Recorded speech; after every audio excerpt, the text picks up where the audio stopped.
If you go back to what Bloomberg said, their economists, in 10 years, that's not 7.5% of the economy being borrowed, that's 13.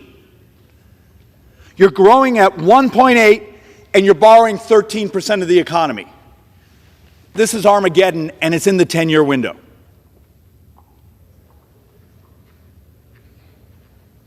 And the clown show around here is either terrified to talk about it or we're going to make up numbers.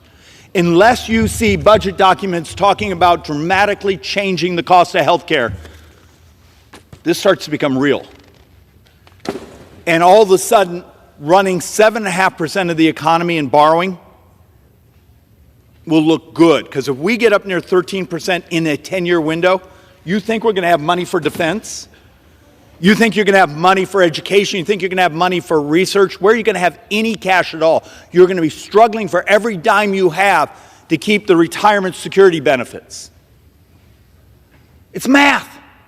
It's demographics. What is the primary driver of U.S. debt? Demographics. We got old.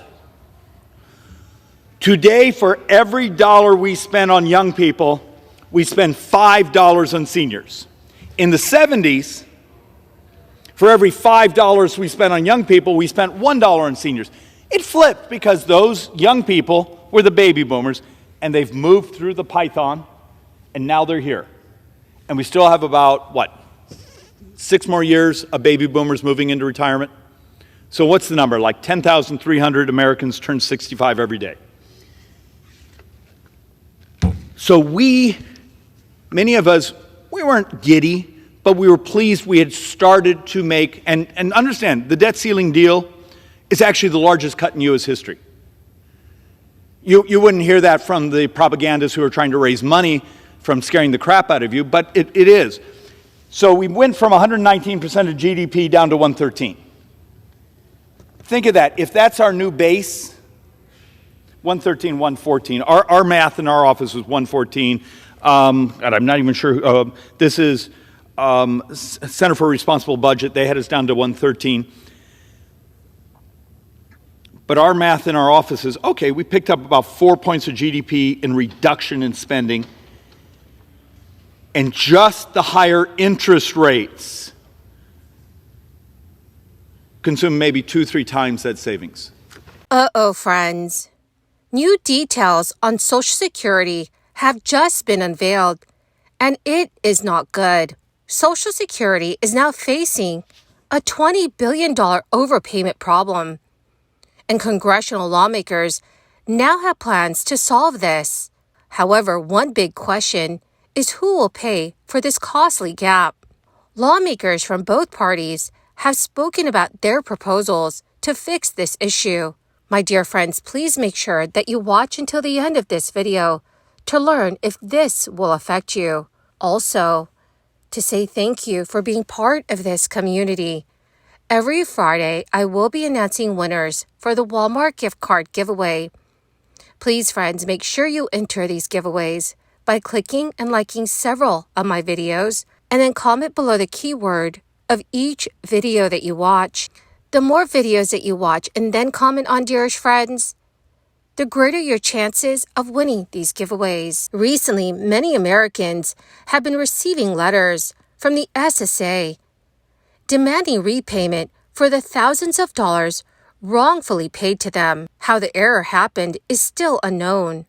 According to Yahoo News, the U.S. House panel has scheduled a hearing next week to review the SSA's overpayment process after it was revealed that the agency clawed back $4.7 billion in overpayments, while another $21.6 billion remains outstanding. ABC News went on to explain that several members of Congress are calling on the SSA to answer for issuing billions of dollars of payments that it says beneficiaries were not entitled to receive, and then demanding the money back.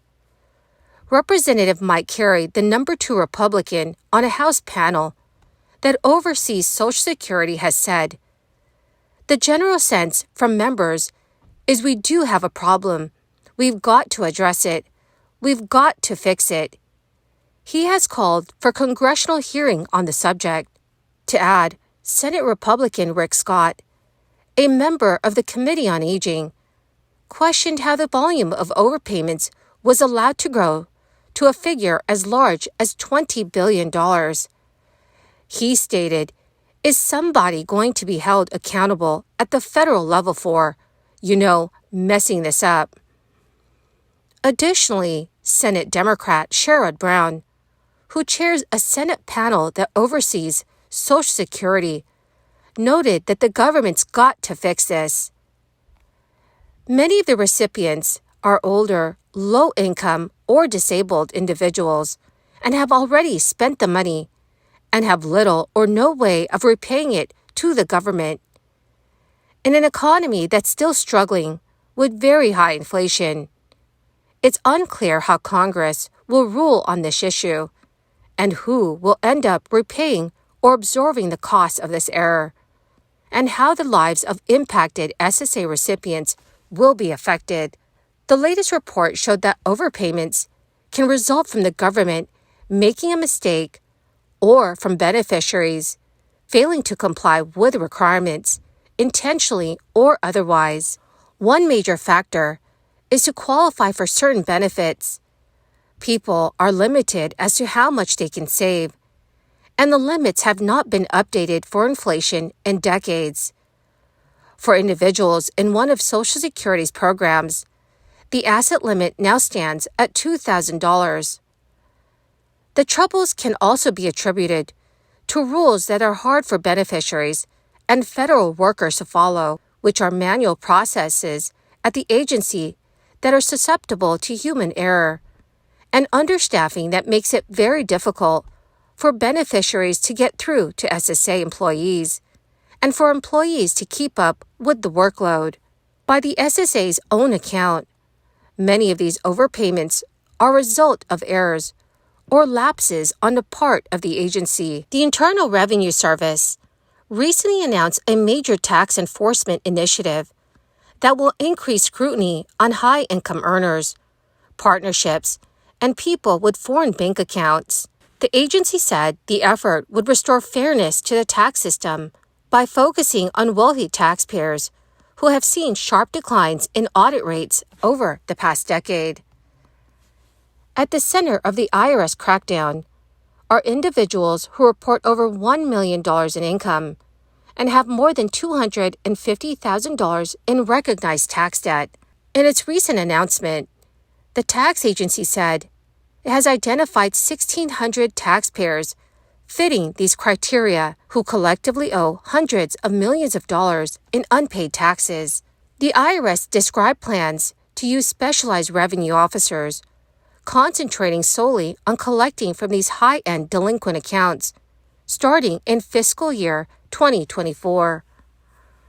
For those who fall into this segment, expect the IRS to come knocking as early as next year. The news follows an injection of billions of dollars into the IRS budget from the Inflation Reduction Act. The tax agency says the added funding will pay the cost of collecting more from wealthy tax cheats while maintaining low audit rates for people earning less than $400,000 a year. Another goal is to reduce or limit audits of moderate and low-income Americans claiming the Earned Income Tax Credit. Well, my magnificent and most marvelous friends, that is the end of my daily stimulus update video for today. Dear friends, thank you very much for being part of this community.